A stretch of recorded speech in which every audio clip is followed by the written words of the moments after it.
આપ સ્વાગત છે તમારું આપની યુટ્યુબ ચેનલ પી ડોટ ક્લાસીસ. શું તમે ધોરણ 10 ની અંદર અભ્યાસ કરો છો? શું તમે 12 સાયન્સ, 12 આર્ટ્સ અને 12 કોમર્સ ની અંદર અભ્યાસ કરો છો? તો આ વિડિયો તમારા માટે છે. તો તમે કરી દો તો થઈ વાક્ય રચના ને બદલવી. શું થાય કરવા જઈએ તો વાક્ય રચના બદલવી. પછી તમે એને એવું કહી શકો. જોઈ લીધું ને તમે વિડીયો? ન જોયું હોય તો એકવાર ફરીથી જુઓ. હા સ્ટુડન્ટ્સ, પી ડોટ ક્લાસીસ ચેનલની અંદર તમે જે વિડીયો જોયો એ એક ઓલ્ડ વિડીયો હતો અને એ વિડીયોની અંદર મેં તમને એક્ટિવ વોઇસ અને પેસિવ વોઇસ ફૂલની ડિટેલની અંદર સમજાવ્યું હતું. સ્ટુડન્ટ્સ, આજે ફરીથી આપણે એ જ ટોપિકને ફરીથી સ્ટાર્ટ કરીએ છીએ, પણ આ વખતે બોર્ડને ધ્યાનમાં લઈ અને પેરેગ્રાફના આધારે જો તમારે એક્ટિવ વોઇસ અને પેસિવ વોઇસ શીખવું તો પ્લીઝ તમે આ વિડીયો જોતા પહેલા એ વિડીયોને એકવાર કમ્પ્લીટ જોઈ લો. સ્કીપ કરીને જોશો તો પણ ચાલશે, પણ જોજો. જો તમે જોઈને આવશો ને તો તમને આ વિડીયોની અંદર બધું જ ખબર પડી જશે. જો તમે ન જુઓ તો પણ વાંધો, પણ જોઈ લો તો તમારે એમાં ઘણો બધો ફાયદો થશે. તો સ્ટુડન્ટ્સ, હવે આપણે આજે આ વિડીયોની અંદર એક્ટિવ વોઇસ અને પેસિવ વોઇસ શીખશું. તમને ખબર જ હશે, ધોરણ 9, ધોરણ 10, ધોરણ 11, ધોરણ 12 ની અંદર બોર્ડની પેપરની અંદર તમને ખબર છે કે 2 માર્ક્સનું એક્ટિવ વોઇસ અને પેસિવ વોઇસ પૂછાય છે. એક ફકરો આવે, જે ફકરાને સોલ્વ કરવાનું છે. તમે બધા જ એ વસ્તુ શીખવા માંગો જ છો અને હું તમને યુટ્યુબ દ્વારા, વિડીયો દ્વારા દે ધનાધન જબરદસ્ત રીતે ચેનલ પર શીખવાડીને જ જમીશ. સ્વાગત કરો, લગભગ તમારું ભૂલી ગયો. સ્વાગત કરશું તમારું આપની યુટ્યુબ ચેનલ પી ડોટ ક્લાસીસની અંદર. તો જો સ્ટુડન્ટ્સ, આપણે આ સાઈડ પર જોઈએ. તમે ભણ્યા જ છો, જો તમે ન જોયો તો એકવાર એ વિડીયો જોઈ લો. ચેન્જ ધ વોઇસ, ઠીક છે ને? Change the voice. ચેન્જ નો મતલબ શું થાય ખબર છે? ચેન્જ એટલે બદલવું, ચેન્જ એટલે બદલવું. વોઇસ, વોઇસ એટલે વાક્ય રચના. તો સિમ્પલ કહીએ તો અહીંયા તમારે કરવાનું છે કે વાક્ય રચના બદલવાની છે. બરાબર? વાક્ય રચના તમારે ચેન્જ કરવાની છે. તમે વાક્ય રચના ચેન્જ કરો એટલે તમારું થઈ જાય. ઓકે સ્ટુડન્ટ્સ, હવે દેખો, આપણે કોઈ પણ વાક્ય હોય, કોઈ પણ વાક્ય હોય, દુનિયાનું કોઈ પણ વાક્ય હોય, એ ભાઈ ઇંગ્લિશ હોય કે ભાઈ ગુજરાતી, એ વાક્યને આપણે 2 રીતે બોલી શકીએ છીએ અને 2 રીતે લખી શકીએ છીએ. અર્થ નહીં, મિનિંગ નહીં બદલાતો, પણ આપણે 2 રીતે એને બોલી પણ શકીએ છીએ અને 2 રીતે લખી પણ શકીએ છીએ. ઠીક છે? જેમ કે હું તમને કહું તો દેખો, હું રાજકોટ જાઉં છું, મતલબ હું બસમાં બેહીને રાજકોટ જાઉં છું, એવો આ વાક્યનો મિનિંગ થાય છે. પણ એ જ વાક્યને આ રીતે પણ કહેવાય કે રાજકોટ મારા દ્વારા જવાય છે. રાજકોટ છે ને એ મારા દ્વારા જવાય છે. તો જુઓ, વાક્યને 2 રીતે આપણે બોલીએ છીએ, 2 રીતે લખવું હોય તો લખી પણ દેવાય. ઉદાહરણ તરીકે મેં લખી દીધું, દેખો તમારી સામે લખાઈને આવે છે, હું રાજકોટ જાઉં છું, લખાઈ ગયું. પણ એને ઊંધી રીતે પણ લખી શકાય, રાજકોટ મારા દ્વારા જવાય છે. થઈ ગયું સિમ્પલ. હજી એક ઉદાહરણ લઈએ. જેમ કે શિક્ષક ઇંગ્લિશ ભણાવે છે, મારા જેવા શિક્ષક હશે એ ઇંગ્લિશ ભણાવે છે. શિક્ષક ઇંગ્લિશ ભણાવે છે, પણ ઊંધું પણ બોલાય ને, ઇંગ્લિશ શિક્ષક દ્વારા ભણાવાય છે. ઇંગ્લિશ છે એ શિક્ષક દ્વારા ભણાવાય છે. તો તમે એ જ રીતે 2 રીતે બોલો અને 2 રીતે લખો છો. હવે એની અંદર કેવું હોય છે તમને ખબર છે કે જુઓ, કોઈ એક વાક્ય હોય ને, કોઈ એક વાક્ય, તો જેમ કે એ વાક્યની શરૂઆત કર્તાથી થતી હશે, સબ્જેક્ટથી, અને એક વાક્યની શરૂઆત કર્મથી થતી હશે, ઓબ્જેક્ટથી. હવે જેમ કે આ વાક્ય લઈએ, રાકેશ ચા બનાવે છે, તો આ વાક્યની શરૂઆત રાકેશથી. તો રાકેશ એ કર્તા છે, તો આ વાક્યની શરૂઆત કર્તાથી થઈ છે સ્ટુડન્ટ. અને એ વાક્યમાં રાકેશ કર્તા છે, ચા એ કર્મ છે અને બનાવે છે ક્રિયાપદ છે. ઠીક છે? પણ આપણે એ જ વાક્યને આ રીતે પણ બનાવી દઈએ, ચા રાકેશ દ્વારા બનાવાય છે. ચા રાકેશ દ્વારા બનાવાય છે. તો હવે દેખો, હવે વાક્યની શરૂઆત ક્યાંથી થઈ? ચાથી. ચાને ઇંગ્લિશમાં શું કહેવાય? ટી. તો એ ચાની શરૂઆત થઈ, તો એ કર્મ છે. તો હવે એ વાક્યની શરૂઆત કર્મથી થઈ ગઈ છે. ક્યાંથી થઈ? કર્મથી શરૂઆત થઈ છે. તો સ્ટુડન્ટ, તમને ખબર જ હશે અને તમારી સામે લખાઈને પણ આવે છે, તમે ખાલી જોતા રહેજો. જે વાક્યની શરૂઆત કર્તાથી થાય ને એને કર્તરી વાક્ય ઇંગ્લિશમાં એને એક્ટિવ વોઇસ કહે, અને જે વાક્યની શરૂઆત કર્મથી થાય ને હા એને કર્મની વાક્ય ઇંગ્લિશમાં પેસિવ વોઇસ કહેવાય. આ બધું જ ફૂલ્લી ડિટેલમાં એ આગળના વિડીયોની અંદર બનાવીશ. જો તમારે જોવું હોય તો પ્લીઝ એ વિડીયો જોઈ લેજો, કેમ કે આ વિડીયોની અંદર મેં ફટાફટ લીધું છે, કેમ કે મેં ઓલરેડી બનાવ્યું છે. એટલે તમારે જોવું હોય કમ્પ્લીટ ડિટેલમાં તો તમે એ વિડીયો એકવાર કમ્પ્લીટ જોઈ લો, તમને કમ્પ્લીટ આવડી જશે. તો સ્ટુડન્ટ્સ એને કહેવાય change the tense active voice અને પેસિવ વોઇસ.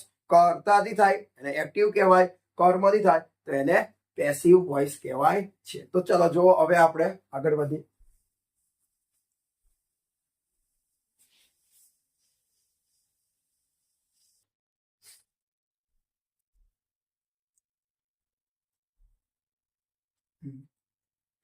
હવે આ વિડીયોને જોવાથી એક બીજો પણ ફાયદો છે. બીજો એક ફાયદો એ છે કે જો તમને કાર્ડ નહીં આવડતા હોય ને તો કાર્ડ પણ તમને આવડી જશે. દેખો સ્ટુડન્ટ, તમે એક વાર જોઈ શકો છો કે મેં અહીંયા તમારા સામે લખ્યું છે સાદો વર્તમાન કાળ. સાદો વર્તમાન કાળ, બરાબર, જેને ઇંગ્લિશમાં કહેવાય સિમ્પલ પ્રેઝન્ટ ટેન્સ. હવે આપણે એ પણ કહી દો કે સાદા વર્તમાન કાળ એટલે કોને કહેવાય? તો સ્ટુડન્ટ એવું કોઈ કામ હોય ને કે જે કામ આપણે રોજ કરતા એને સાદો વર્તમાન કાળ કહેવાય. જેમ કે હું ઉઠું છું, હું બાથરૂમ જાઉં છું, હું ચા પીવું છું, હું કપડાં પહેરું છું. આપણે રોજ નહીં પહેરતા, એને શું કહેવાય? સાદો વર્તમાન કાળ. તો સ્ટુડન્ટ્સ અહીંયા આપણને એની વાક્ય રચના મેં તમને આપી છે. દેખો, સાદા વર્તમાન કાળની હકાર વાક્ય રચના છે. તો જો સ્ટુડન્ટ્સ અહીંયા તમારી સામે બે વાક્ય રચના છે, એક આ હે અને એક આ હે. પણ તમારે મહેસૂસ એ કરવાનું છે કે તમે એ જોવો કે આ વાક્ય રચનાની શરૂઆત કર્તાથી થઈ છે. થઈ છે કે નહીં થાય? થઈ છે ને? હા. અને આ વાક્ય રચનાની શરૂઆત ક્યાંથી થઈ છે? કર્મથી થઈ છે સ્ટુડન્ટ. આની શરૂઆત કર્તાથી થઈ છે, આની શરૂઆત કર્મથી થઈ છે. મેં તમને અમને જ કીધું કે જેની શરૂઆત કર્તાથી થાય એને એક્ટિવ વોઇસ કહેવાય, કર્તરી વાક્ય કહેવાય, અને જેની શરૂઆત કર્મથી થાય એને કર્મની વાક્ય પેસિવ વોઇસ કહેવાય. તો જો સ્ટુડન્ટ અહીંયા શરૂઆત કર્તાથી થઈ છે ને તો આપણે આરામથી કહી દઈએ કે આ હે ને એ એક્ટિવ વોઇસ ની વાક્ય રચના છે. આ એક્ટિવ વોઇસ ની વાક્ય રચના છે અને આ જે છે ને એ પેસિવ વોઇસ ની વાક્ય રચના છે. ઓકે સ્ટુડન્ટ, હવે આ જે છે એ સાદા વર્તમાન કાળનું હકારનું એક્ટિવ વોઇસ અને પેસિવ વોઇસ ની વાક્ય રચના તમારી સામે લખેલી છે. ફરીથી કહું છું, શું લખેલું છે? સાદા વર્તમાન કાળની હકારની active voice and passive voice ની. હકારની એક્ટિવ અને પેસિવ. હવે આજે નકારની એક્ટિવ પેસિવ બાકી, યસ નો પ્રશ્નાર્થી એક્ટિવ વોઇસ પેસિવ વોઇસ બાકી. ઓનલી ફોર હકારની એક્ટિવ એન્ડ પેસિવ ની વર્બ ફોર્મ એટલે વાક્ય રચના તમારી સામે લખેલી છે. હવે એક વસ્તુ યાદ રાખજો, તો તમને ન આવડતું હોય તમે જોઈ લો.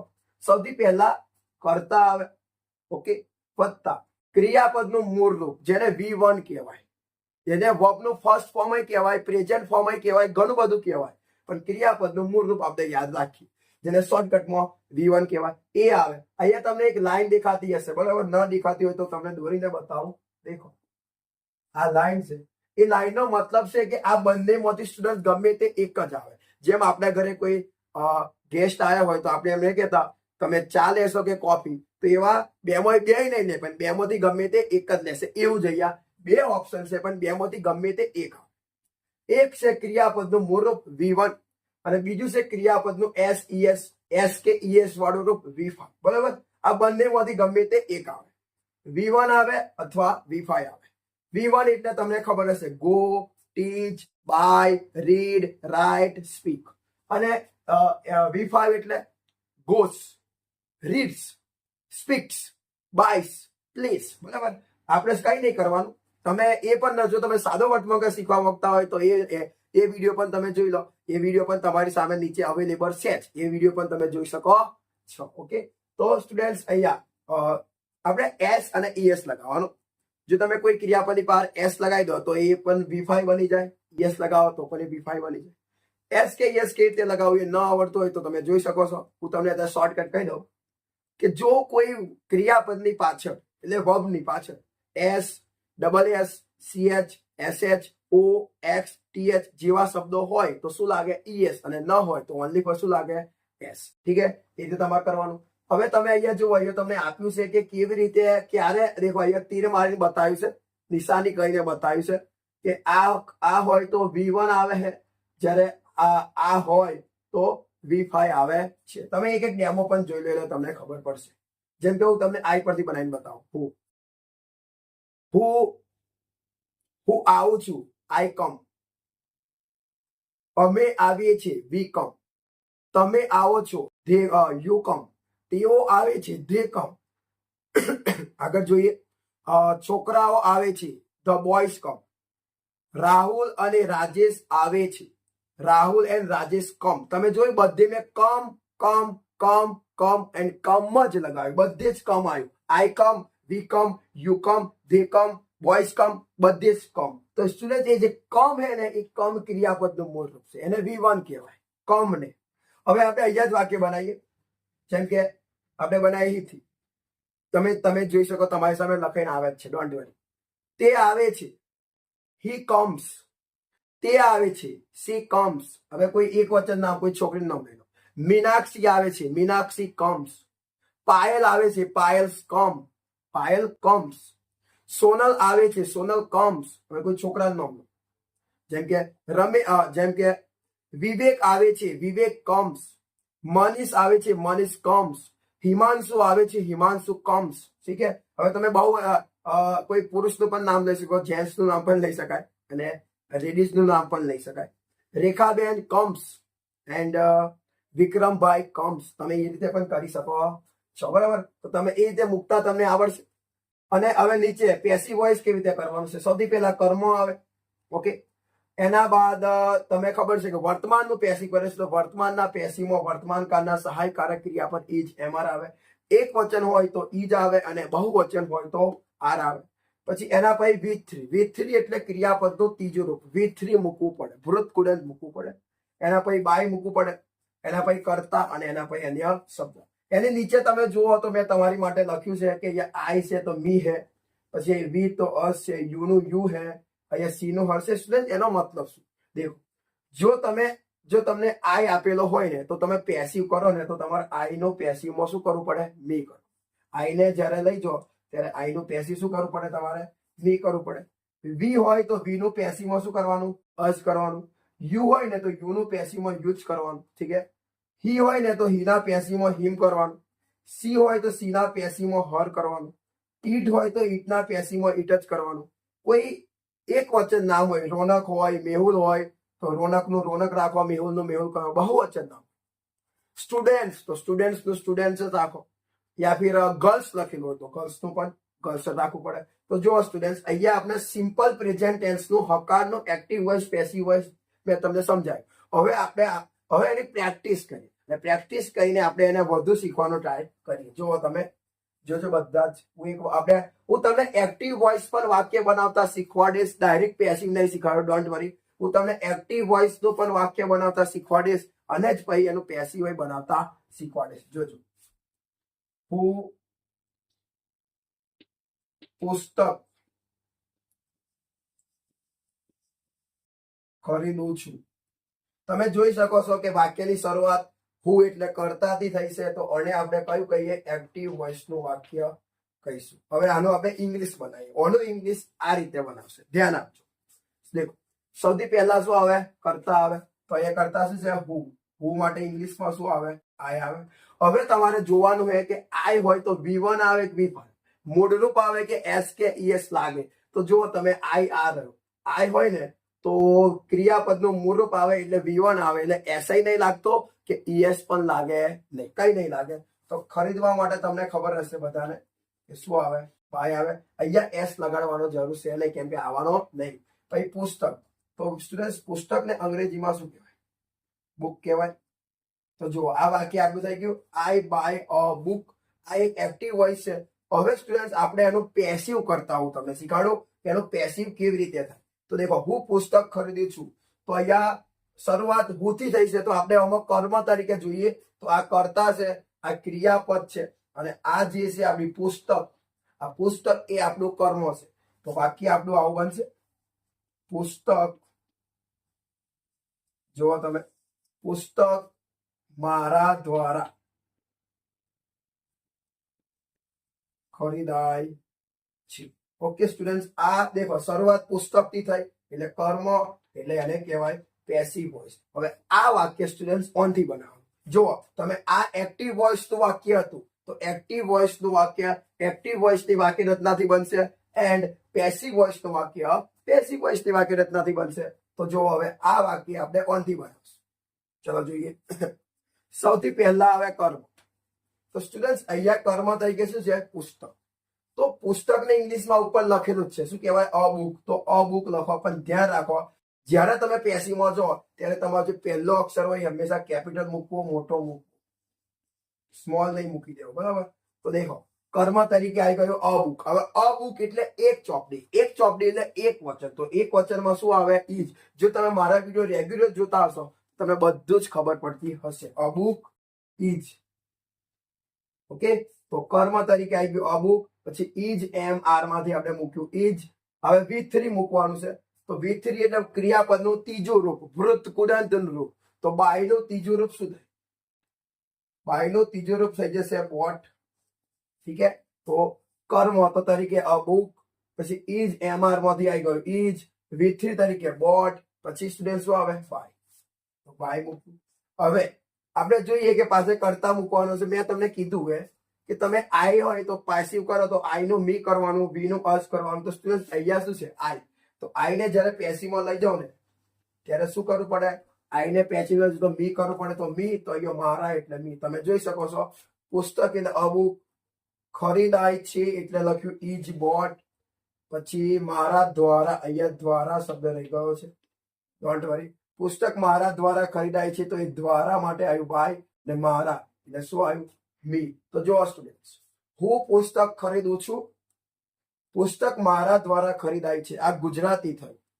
કર્તરી વાક્ય, કર્મની વાક્ય થઈ ગયું. કર્તરી વાક્ય હું પુસ્તક ખરીદું છું, એનું કર્મની વાક્ય પુસ્તક મારા દ્વારા ખરીદાય છે. હવે ઇંગ્લિશમાં બોલીએ તો એને એક્ટિવ કહેવાય અને એને પેસિવ કહેવાય. તો આઈ બાય અ બુક આ એક્ટિવ વોઇસ નું વાક્ય છે. એનું પેસિવ શું કર્યું? A book is bought by me. A book is bought by me. તો એ થઈ ગયું પેસિવ વોઇસ નું વાક્ય રચના. તો આજે આપણે હકાર ને સાદા સિમ્પલ પ્રેઝન્ટ ટેન્સ, સાદો વર્તમાનકાળનો હકાર નકાર, હકારનો એક્ટિવ વોઇસ, પેસિવ વોઇસ શીખીએ છીએ. હજુ આપણે એની પ્રેક્ટિસ કરી. તો હવે પ્રેક્ટિસ જોઈ લો. We play cricket. એક્ટિવ છે, શરૂઆત કર વી થી થઈ છે. દેખો કર્તા તરીકે V1 આવે. વી એટલે તો પ્લે. પછી આ નહીં આવ્યું વિભાગ. કર્મ તરીકે આવ્યું ક્રિકેટ. એ પ્રમાણે દેખો કર્તા તરીકે દે. તો દે હોય તો V1 આવે એટલે ઓનલી ફોર રીડ. અને કર્મ તરીકે હિન્દી સબ્જેક્ટ. ધ્યાનથી જોજો. કર્તા તરીકે આવ્યું હી. તો હી આવે તો સ્ટુડન્ટ શું આવે? V5 SKES. તો જુઓ શું લગાવ્યું? એસ. પછી કર્મ તરીકે ધીસ રૂમ. કર્તા તરીકે માય બ્રધર એક નામ કહેવાય, એક વચન નામ કહેવાય એટલે V5. એટલે સિમ્પલ લાગ્યું ને? ટીચીસ ES લાગ્યું ને? અહીંયા દેખો શું લાગ્યું? ES લાગ્યું. એન્ડ કર્મ તરીકે સાયન્સ. આ રીતે બનેલા છે. તો હવે આપણે આ વાક્ય રચનાનો યુઝ કરીએ એટલે આપણને આવડી જાય. સૌથી પહેલા શું આવે? કર્મ. તો કર્મ આવશે. તો કર્મ આવવાનું. તો આ વાક્યમાં કર્મ શું છે? આ કર્તા છે, આ ક્રિયાપદ છે, આ કર્મ છે. તો સૌથી પહેલા આવશે કર્મ એટલે ક્રિકેટ. ધ્યાન આલો. તો સૌથી પહેલા આવે કર્મ. તો કર્મ તરીકે આવી ગઈ ક્રિકેટ. ક્રિકેટ નું બહુવચન કોઈ દિવસ ના થાય, એક વચન છે એટલે ઈજ આવશે. તો ક્રિકેટ ઈજ. પછી V3 આવે ત્રીજો રૂપ. તો પ્લે હોય તો પ્લે નું ત્રીજું રૂપ શું થાય? પ્લે, પ્લેયર અને પ્લેયર. તો શું થાય? Play, play, player. Play, play, player કર્યું. પછી એના પછી શું આવે? બાય.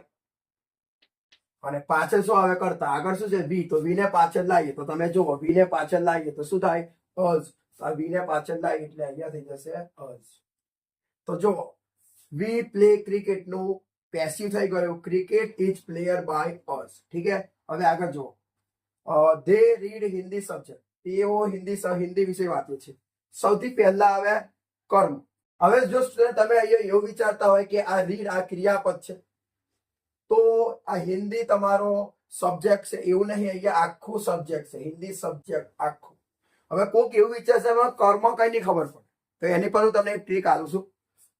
તમારે સૌથી પહેલા તમારી સામે કોઈ વાક્ય આવે ને તો એ વાક્યનું તમારે ક્રિયાપદ, એ ભલે જે હોય, બાય હોય, બોટ હોય, આસ્કેડ હોય કે પછી કમ્પ્લીટ હોય, ગમે તે ક્રિયાપદ.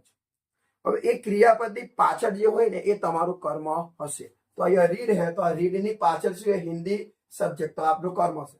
તો સૌથી પહેલા આવે કર્મ. શું આવશે? કર્મ. તો હિન્દી સબ્જેક્ટ, તો લખીએ હિન્દી સબ્જેક્ટ. ખાલી હિન્દી એટલું ના લખે, સબ્જેક્ટ પણ લખું. હિન્દી એક જ સબ્જેક્ટ છે એટલે કર્મ તરીકે આવી ગયું હિન્દી સબ્જેક્ટ. હવે આવે ઇઝ એમઆર, તો એક જ સબ્જેક્ટ છે એટલે શું આવશે? ઇઝ. પછી વિથ, તો રીડ. હવે રીડ નું વિથ રીડ, જેમ આપણે અમને આગળ જોયું ને, પ્લે, પ્લેયર, પ્લેયર, એમ રીડ, રીડ અને રીડ. કેટલું સારું કહેવાય. તો રીડ નો રીડ જ. ઓકે.